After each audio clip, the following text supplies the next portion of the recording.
Welcome to The Boss Experience, the podcast that gives you actionable tips and strategies to start your business. And I'm your host, Michele Davis. Let's get started.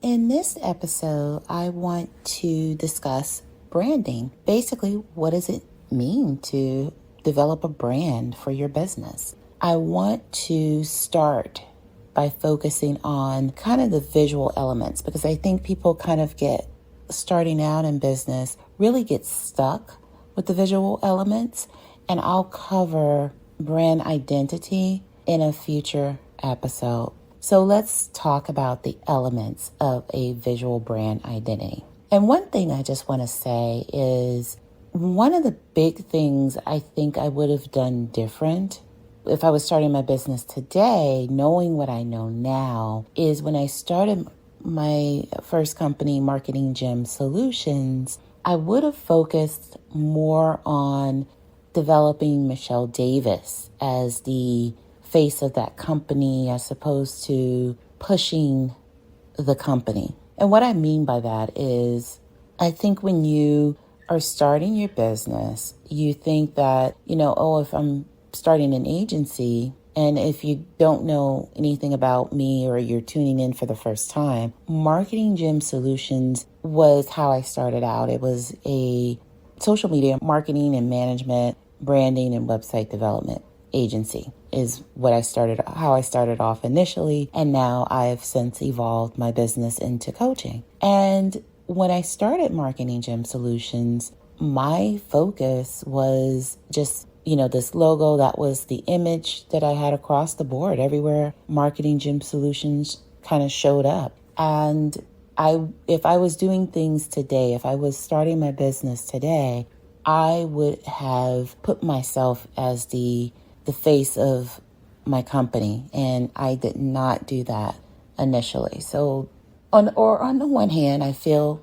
like it was a mistake. And then on the other hand, I see it as a learning experience. And so one of the things I just want to encourage you to do is make sure as you're starting your business and as you're building your business out, just to make sure that you always put yourself out there as the face of the company. And I think part of the reason I didn't do it, I chose to kind of hide behind, the logo and hide behind this marketing agency and not really sure. I may have said a few blurbs about who I was and say I was the founder of Marketing Gym Solutions, but I think there was a big fear within me as well to put myself out there as this new business. I think I was terrified of failing. And I didn't know how people would receive me as this older person that was launching this marketing agency. So there was quite a few things going on there, but it was my decision was really rooted in fear.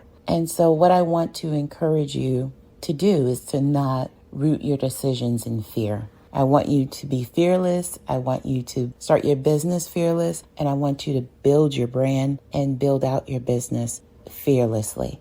So with that being said, let's get into what it means to have a visual brand and those elements that are included in that. So what exactly is a visual brand identity?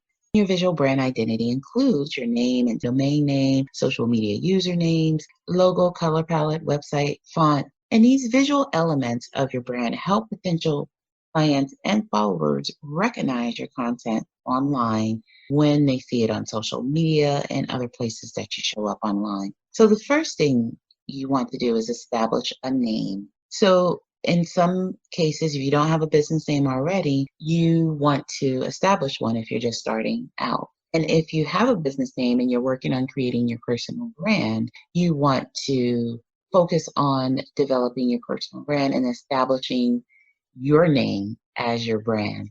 And your brand name is who you are. So if you're an author, speaker, coach, consultant, yes, you may have a company that you've established. You need to be the face of your company. Because you don't want someone else being the ambassador for your brand and then they leave and no one knows who you are. So, you definitely want to work on being the face of your company And definitely if you're a speaker, a coach, or a consultant, or an author, you definitely want to be the face of your company. And when you create a brand, it enables you to have an identity that's separate from your company. Because as a business owner, you're looking to grow and scale your business. And so you have to have a mogul mindset. And having a mogul mindset is the understanding that you are a brand with an opportunity to create, partner, and launch unlimited business ventures over your lifetime. So if you're focused on connecting yourself to just your business and no one knows you as a brand, it's going to be hard for people to kind of see you, connect with you. And people connect more with people they can see, because when they can see you, they can build trust with you. People can't do that necessarily with a company. They can, they do, but not, when we're like the small business owners, our small service-based businesses, we need to make sure that we are at the forefront of our business and that we're creating brand for ourselves and creating the opportunity for people to approach us, to partner, for us to think of ourselves beyond the business that we have now. Because a couple of years from now, you may decide to sell your business. You may decide to open another business. You may decide to launch another venture. So create your brand now so that you have the platform to launch your future opportunities. Because when you don't, and you're only associating yourself with your business, you're kind of boxing yourself in. And the mogul mindset is operating like there is no box. So if you don't have a business name already, you want to establish a business name. So brainstorm names before you decide on one name. And make sure the name you select is easy to pronounce and remember. And check search engines in the U.S. trademark website to make sure the name you choose is not in use by another business. The last thing you want is to work hard to build a brand and get a cease and desist letter that you can no longer use the name. And once you identify your brand name, make sure you can secure the name as a domain name and on social media.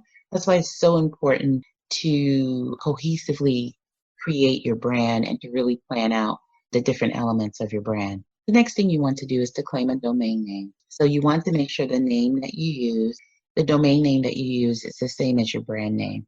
And you can search domain availability and purchase a domain name at thedigitaldiva.com.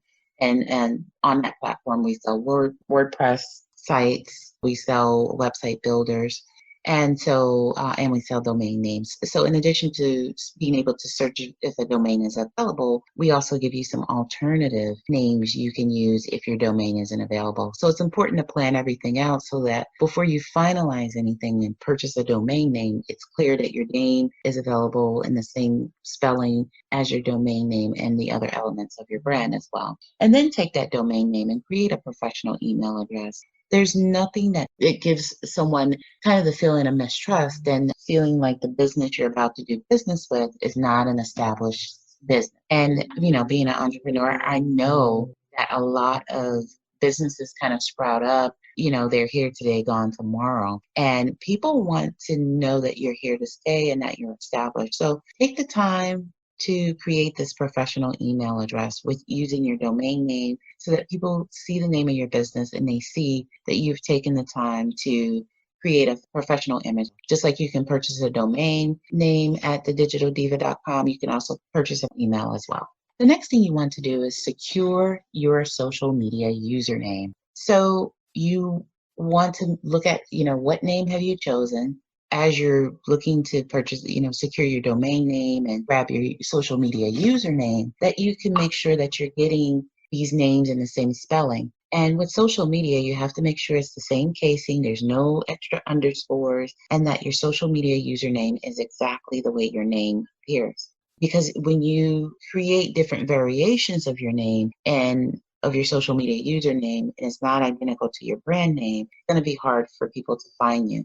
The next thing you want to do is design your logo for your brand. And this is where kind of a lot of people get hung up on trying to create the perfect logo. And they don't really end up getting started, or they hem and haw over the perfect design. And I just want to let you know that, think about your logo, yes, but don't let it be the barrier for you getting started. Logos are intended to be a visual identifier for your personal brand as well as your business brand. So just keep in mind, you want to think thoughtfully about a logo that represents who you are as a business owner. you don't want to get caught up on one type of logo for your brand. You want to think about what best represents your brand. And so you just want to think which logo best represents your brand, or which type of logo best represents your brand. So be sure your logo image is high resolution, clear, professional, proportionately sized. It's going to be eye-catching. So how do you get a logo design? Well, you can do it yourself, or you can hire a graphic designer. And when you do it yourself, you can use a site like Canva or one of the logo creators that you can find online. So the problem with a DIY type logo is that you typically are going to have to pay for it to be high resolution. And sure, some of these sites are free. With a few bucks, you can hire a graphic designer to create your logo for you through Upwork.com or Fiverr.com. And, that way you have something that's high resolution, it's clear, it's proportioned to where you're going to display it. So, and at the same time that you have your logo designed, you want to have a favicon designed as well. And the favicon is what you use to display on your website URL. So speaking of websites, you want to build trust with your website. And how exactly do you build trust? So think about it. Potential and existing clients go to your website to find you, learn more about your brand, build trust with you, and most importantly, to purchase from you. A lot of people that you see online, they say, well, you can get started, without a website. And that is true until you got to sell something. So you have to think it through. Like, where are people going to purchase from if you don't have a website? Where are people going to know what you offer if you don't have a website? And can you use other ways to do this, like PayPal and, invoice people? Yeah, you can, but you can simply build a website and cover all the different bases for people to find you, build trust with you, learn more about who you are, and of course, purchase from you. And whether you create a 1-page or 3-page or a 5-page website, you want to include the following sections. You want to let people know who you are. So you want to have an About Us section, tell the story of your brand. And you want to have a services section so that people know what you offer. And if your services are only unique to a particular region, you want to let people know that as well. And you want to have a contact us section so people can feel comfortable knowing that you're a business that's here to stay and that there's a way for them to reach out to you in case they have questions or if they have a problem. You also want to have call to action buttons throughout your website. And this allows you to guide website visitors to take action on your website in general. And those call to action buttons can be buy now, learn more. So just think through how you want that website created so you can strategically direct people to your products and services. Have an SSL certificate, because this way people know that when they buy from you, they browse with you, they can do it securely. And have a privacy policy. And the truth is, with privacy policies, they legally require for anyone that is collecting information from website visitors. So even collecting an IP address is information that's linked to an individual. So that is why privacy policies are required. And you want to have a terms of use policy. So while a terms of use policy is not a requirement, it is strongly recommended. Between the privacy policy and the terms of use policy, those policies are designed to let people know how their information is going to be used. The fact that you market to them using cookies through your website, the fact that you may use Facebook pixels and that you may use this information or personal information to retarget them. And letting people know that you don't share information with third parties, or maybe you do share information with third parties, but it's important to avoid risking your business to any litigation because, not having these things. So now let's talk about what it means to create a brand color palette. So one of the big things I see is a lot of, there's no consistent colors. With a lot of entrepreneurs, they just kind of create and they post things and you're not clear visually on what they represent.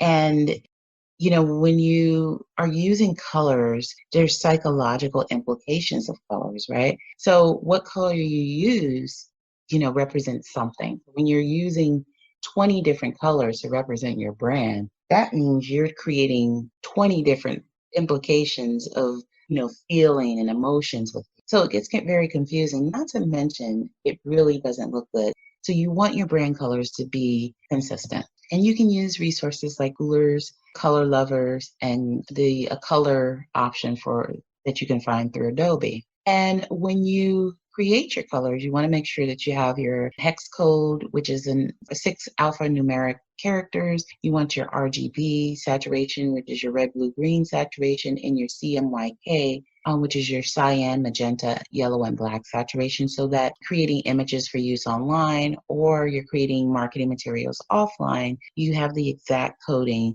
to give to the designer so that they can create the exact colors for your images, because it's not professional to have different variations of your colors either. And so one thing I do want to mention, just when you're thinking about your colors, you want to come up with, you can come up with 3, maybe 4 colors that you use consistently across your website, across your social media, templates, and so forth. So now let's talk about selecting fonts. So find unique fonts using sites like Google, WordSwag, FontSpace, Etsy, and Creative Market. And you want to maybe select 2, maybe 3 fonts that you use consistently on your website in the design of your logo. And this seems so simple, but people are distracted and thrown off by the simplest of things.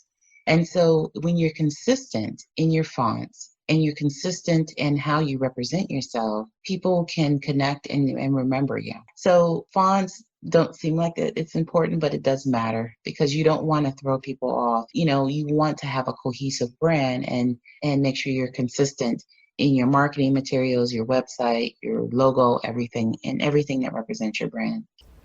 Thank you for listening to the Boss Experience podcast. Don't forget to subscribe, leave a review, and watch my next episode. Take care and be well.